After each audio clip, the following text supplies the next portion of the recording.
Boys and girls of our great yeshiva, this is not an assembly that any of us anticipated or are looking forward to. And this is not a siha that I take any pleasure in delivering this morning. The pasuk that I quoted was actually from the dream of Yosef. And in that dream he talks about what he saw.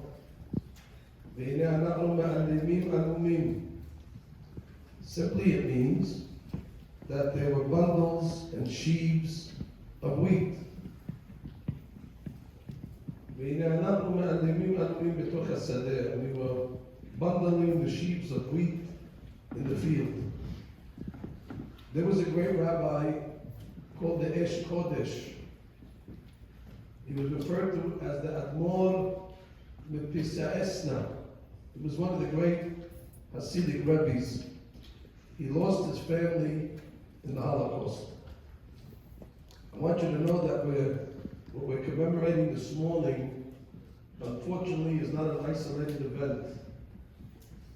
The enemies of the Jews have been killing Jewish babies from time immemorial. I remind you, Paro took Jewish babies and threw them into the river. He commanded midwives to kill Jewish babies as they came out of the birthing canal.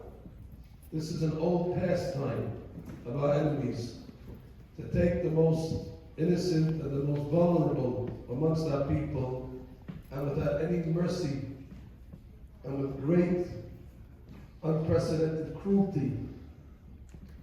I remind you that during the Holocaust, Hitler did this not one or two or three times. He has the blood of 1 million Jewish children on his hands. I was in Theresienstadt. It's a concentration camp. And there they have a cemetery with little tiny tombstones of Jewish children that perished. I'm sorry to tell you that this is not the exception in Jewish history. Unfortunately, this is the rule. So what is the rabbi of the yeshiva supposed to tell me? How am I supposed to make sense of this? Well, I'll tell you what the Esh Kodesh said. When he lost his wife and his children in the Holocaust, and eventually lost his own life. He said there's two words in Hebrew that represent people that are silent and not talking. One is somebody that's maharish. To be a maharish means you don't talk, you're silent. But there's somebody else that can't talk, he's called an ilem. Ilem is a mute. There's a difference between somebody that's silent or somebody that's an ilem, that's a mute. The person that's silent, he can talk, but he chooses to hold back. He has what to say, but he chooses to be quiet. That's his decision. The ilem, however, the mute, well, he also has what to say, but he physically can't open his mouth. He's mute. Said the Esh Kodesh, but even the ilem, he has a way to commute, or to communicate his ideas. Through semaphore, he could use his hands. We call that sign language. He said, but there's some situations in life where the atrocities are so great that we have no response, and we become not only mute in language, but we don't even have an ability to communicate our ideas even in sign language. That's not called ilem. He said that's called v'hineh anachnu me'alemim alumim. We are muted twice. There's nothing we could say.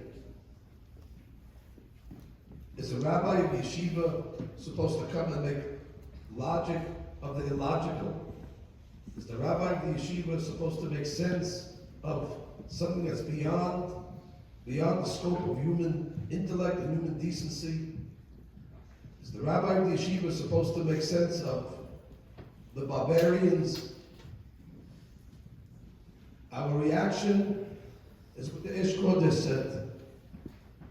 Not only don't we have words, but we're mute times 2. We can't even express ourselves in sign language.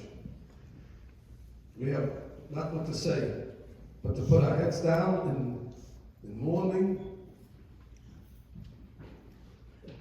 And we're forced to accept through emunah that obviously HaKadosh Baruch Hu, He knows what He's doing. God runs the world. And this is a process. It is not a comfortable process. But it is a process towards Mashiach. I am certain about that. The Gemara says that there's a certain animal called the ayala. Might be a gazelle. And there's a phenomenon in nature that takes place right before the gazelle is about to give birth. You see, before the baby gazelle or deer can come out of the womb of the gazelle, of the ayala, is very, very narrow, and the baby cannot come out. And God sends what's called hadroken. Hadroken is a snake. And the snake, at a very, very specific time, right at the time that the gazelle is supposed to deliver, the snake bites the ayala, and that causes her womb to open, and the baby comes out. When the hadroken bites the ayala, she screams, because it stings. It's like a pinch. But from that bite of the hadroken, a baby is born. The Zohar Kadosh says that that's the way Mashiach is born as well. First, hadroken has to come and bite. And that opens the womb, which will deliver Mashiach. I'm sorry to tell you, but if you saw some of the videos, our enemies wear their bands with snakes on it. That's their symbol. This is the Hadroken. God has sent us subhumans that serve as the snake that bites Klal Yisrael. And today we got bitten in a terrible way.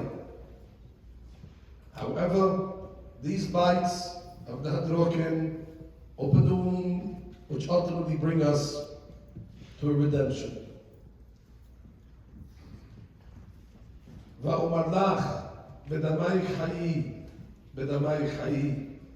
The prophet says, with the blood, the spilled blood of Jewish babies, with that blood we will live. It is that blood that HaKadosh Baruch Hu takes to the Kisei HaKavod close to Him. And it is with that blood that HaKadosh Baruch Hu ultimately, who will take the revenge. The revenge belongs to God. It is not for us to take revenge. We see we don't know how to take revenge. En the kamot Adonai, en the kamot Ophia.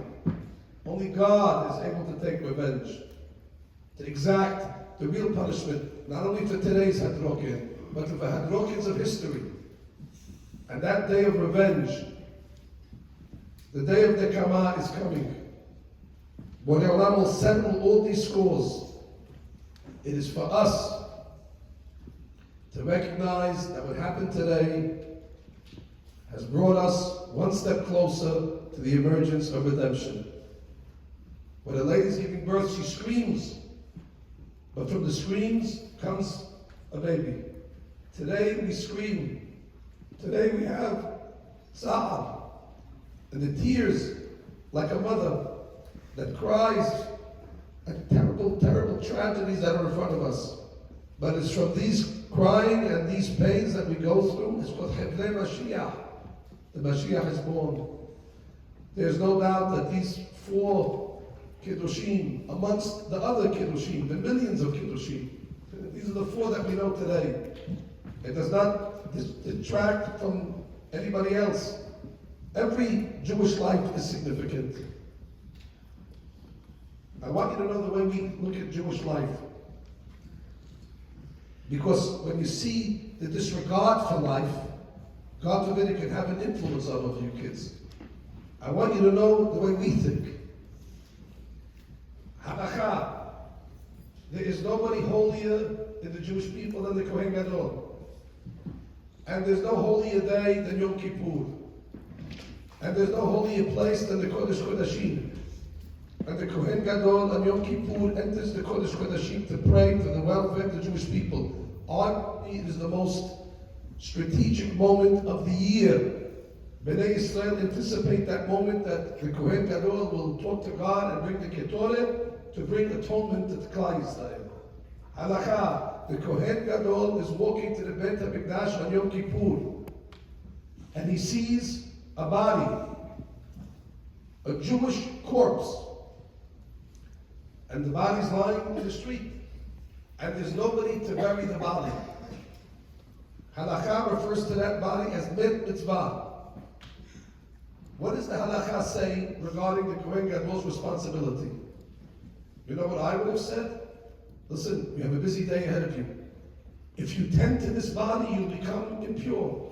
Then you cannot go to the temple. You cannot go into the Holy of Holies. And Klal Yisrael will not get the benefits. I would say, I have something more important to tend to. The body should remain. But you know what the Gemara says? The Kohen Gadol must tend to that body. He doesn't know what it is even. We don't even know if he's a tzaddik, if he's a rasha, we know nothing. We just know it's a Jewish body. Halakha says, forget about Yom Kippur, forget about the Kodesh Kodashim, forget about the Ketoret, forget about everything. It's more important that we tend to the corpse of a Jewish body. And God says, even the Kohen Gadol, who's needed for his important role, must suspend his activity in order to tend to the body. That's the way we look at Jewish people, Jewish bodies. That's the way we prioritize it. The nation of the world, as we see today, they have no respect for life.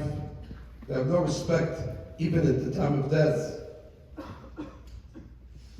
We shouldn't be influenced by these images that we see and become callous. It should only strengthen our hashkafa and our philosophy and how important we value all life.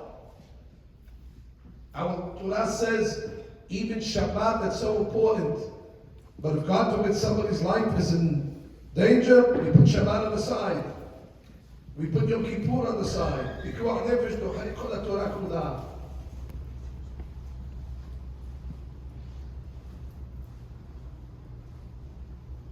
Today we have come with a very strong birth pain. These were 4 very strong contractions. And I believe that the womb of Klal Yisrael has opened almost completely. Just a few more pushes and the Mashiach will emerge. Mashiach ben David. The Mashiach is David HaMelech. That's what we say, David HaMelech. And we know something about David HaMelech. It says in the Navi, amongst his spiritual features, which he was a towering spiritual giant, he was a prophet, he wrote the Tehillim. We also know about his physical features. David HaMelech, it says, was Admoni. He was red. He had beautiful red hair. And my opinion is that when you see the beautiful red hair of these children, this is God's signal to tell us that these Admoni, the red hair of these perfect, beautiful children and holy souls, have activated B'ezrat Hashem and brought us one step closer to the ultimate Admoni, David HaMelech alav hashalom. When you see children with red hair reminds you that these are the messengers of Mashiach ben David.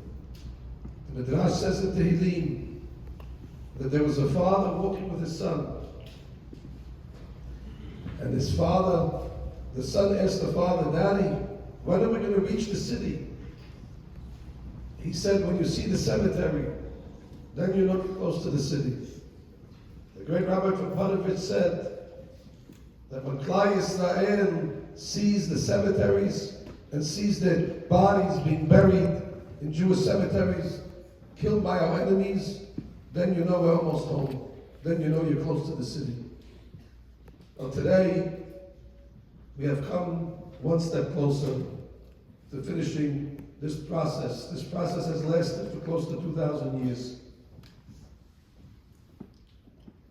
And now, unfortunately, our generation, we learned this in history, what the Spanish people did to us in Spain, what the Egyptians did to us, what the Cossacks did to us. Well, we never thought that it's going to happen in our generation. But it seems this is the final blow, Be'ezrat Hashem. For us, not for us to explain it, not for us to give interpretations. We trust God. God has created this world. He hasn't made a mistake in 5,700 years. God is perfect.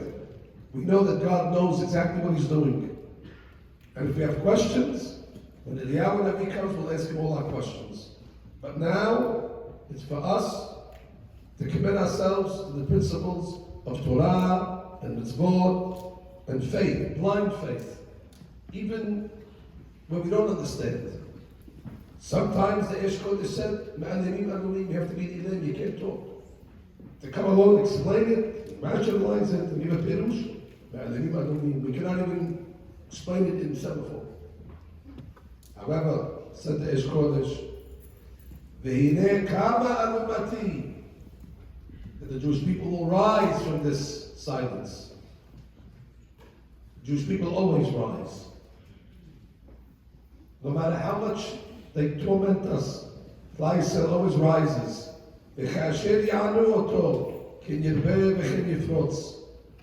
No nation has figured out a way to suppress the Jewish people. Every nation figured out their version of the final solution. And guess what? We're still here.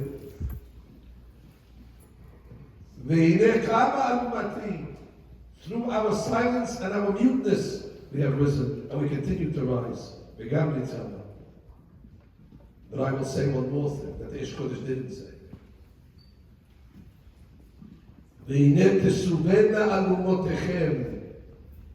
Not only are we silent, we're silent because we're in shock. We're silent because we have nothing to say, because we're mortified. We never saw such a thing like this with our eyes. We're dumbfounded. It's like when somebody's scared, he can't get words out of his mouth because he's so frightened. But how come nobody's talking in the United Nations? How come they're silent? How come nobody in the world is talking? If a dolphin gets killed in an aquarium, it makes the front page of the newspapers. If a dog gets hit by a car, the ASPCA is making a protest. And when Jews come back, babies, in body bags, in coffins, the silence of the world. Why are we silent? We understand why we're silent. We're in shock. But why are you silent? The apathy of the world. It's the same silence that the neighbors of Auschwitz had when they saw smoke coming up. They didn't say anything. And it's the same silence they had in Spain and that they had in Ukraine. It's the tale of two silences, the tale of two youths. Your silence, Goyim, how come you're quiet? Because Jewish blood to them is cheap. However, there will come a time, Yosef HaSadik said, they will bow to our silence, they will respect us eventually. When Mashiach comes, it will be obvious. The chosen ones from God Almighty, His oppressed people for 2,000 years that have gone through so much oppression, unthinkable and unimaginable. But that they will come or they will bow in front of us. And my opinion is you're going to see it. Boys and girls will be alive to see it, I have no doubt. It'll happen in our time. And therefore these are the korbanot. This is called korban olah. It's a perfect korban of a child who has no sins. These korbanot, they were in a very good place. Don't worry about the children. The children are good. They're in heaven with God. They're comfortable. We have to worry about ourselves. These are tzaddikim, who puts them in the best place. They sacrifice their souls for us. Their beautiful red will ultimately bring us to Admoni David HaMelech Alav Shalom. My blessing to our boys and girls in the yeshiva. God should spare us from these bad tidings. God should only give us Besorot Tovot, Yeshuot V'Nechamot. And Be'ezat Hashem, we should continue in our quest of tefillah, like Mrs. Abadi said, like mitzvot, emunah. Stay the course. They will not be able to break us. The Jewish people will rise from this moment of shock like we always do. But and ultimately will garner the respect of the entire world. At this point, I would like everybody to rise, and I would like to light 4 candles and make a hashkabah, and then we'll say Kaddish.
השם יקום דמם.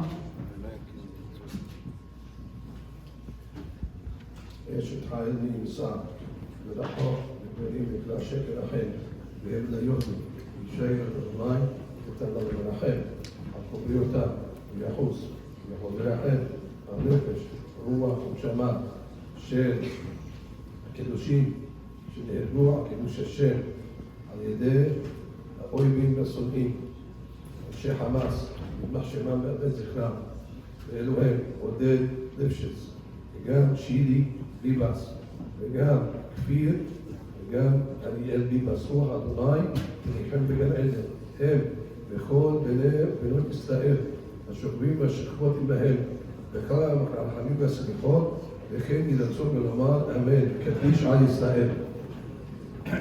יתקדש ויתקדש השם הבא. מעמדי ולך יוקד להתמחותינו יצמח כל קנה ויקרב משפט. מה יכול ומכל חי בכל עת ישראל. בעגלה בזמן קריב אמרו אמן. ויש שמח רבה מברך העולם מעומר ומיה יתברך וישתבח ויתברך כמה מתנשא. תדע ויתערב ויתעלל שמח וקודשה ויחוב. אלא מקורת הייתה שירתה ושפחתה ונחמתה ונמירה בעלמה ואמרו אמן. על ישראל והאלמנה ותגרהון והכל תלמידי תלמידהון. ועסקים בו הייתה כפשתה עדי ועלתה עדי ובכלתה ועלתה. ואילן על כל ובום חינם וחסדה ורחמה. מקודם האש מאה והרעה ואמרו אמן. יהא שלומר רבה משמעי החיים וסבח ושבועה ונחמה. שזרבה ורפואה וכולה ושמחה וכפרה. רווח והצלה לנו וכל עמו ישראל ואמרו אמן. עושה שלום נמרב וברחמה ויעשה שלומנו. על כל עמו ישראל ואמרו אמן. Ladies and gentlemen, we're going to dismiss now.